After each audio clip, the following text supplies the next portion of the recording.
Hello friends, good morning everybody, welcome back to my channel. আশা করি সবাই ভালো আছো। আজকে আমরা আবারও দারুণ ইন্টারেস্টিং একটি ভিডিও নিয়ে হাজির হয়েছি। আশা করি তোমাদের ভালো লাগবে। চলো তাহলে ভিডিওটি শুরু করা যাক। আজকে আমরা জানব খুবই গুরুত্বপূর্ণ ও প্রয়োজনীয় কিছু সাধারণ জ্ঞান। প্রথমেই আছে দেখো, রেলগাড়ির হর্ন কত দূর পর্যন্ত শোনা যায়? অপশান আছে দেখো, 6 কিমি অর্থাৎ কিলোমিটার, 2 কিলোমিটার, 3 কিলোমিটার, 8 কিলোমিটার। রেলগাড়ি বা ট্রেন আমরা সবাই চড়েছি, অনেক দূর থেকে কিন্তু তার হর্নের শব্দ আমরা শুনতে পাই।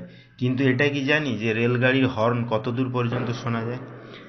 তাহলে এখানে সঠিক অ্যান্সারটি হবে 6 কিমি, অর্থাৎ প্রায় 6 কিলোমিটার দূর থেকেও রেলগাড়ির হর্ন কিন্তু আমরা শুনতে পাই। নেক্সট, কোন পশুর দুধ কালো রঙের হয়ে থাকে? অপশান আছে দেখো, হাতি, গন্ডার, শূকর, সিংহী।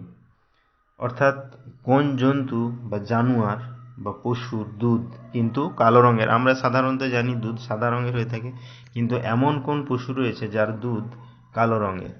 তাহলে এখানে সঠিক অ্যান্সারটি হবে কিন্তু গন্ডার। অর্থাৎ গন্ডারের দুধ কিন্তু কালো রঙের হয়ে থাকে। তাহলে ভিডিওটি যদি ভালো লাগে বা চ্যানেলটি যদি ভালো লাগে অবশ্যই সাবস্ক্রাইব করে নেবে, লাইকস করবে, কমেন্টস করবে, ফ্রেন্ডদের শেয়ারও করবে, কারণ নেক্সটে এইরকম ভিডিও আপলোড করলে সেটার নোটিফিকেশান সর্বপ্রথম তোমাদের কাছে পৌঁছে যাবে। নেক্সট দেখো কি আছে, মানুষের শরীরের কোন অঙ্গ তড়িৎ উৎপন্ন করতে পারে? অপশান আছে দেখো, পা, হাত, কিডনি, মাথা। অর্থাৎ মানুষের শরীরের এমন কোন অঙ্গ আছে যেখানে বিদ্যুৎ বা তড়িৎ উৎপন্ন হতে পারে?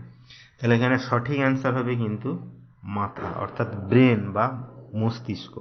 মানুষের মস্তিষ্কে কিন্তু তড়িৎ উৎপন্ন হতে পারে বা হয়। তাহলে ভিডিওটা এখানেই শেষ হলো। নেক্সটে আমরা এরকম ইন্টারেস্টিং আরও ভিডিও নিয়ে হাজির হব। ততক্ষণ সবাই ভালো থেকো, সুস্থ থেকো। Thank you.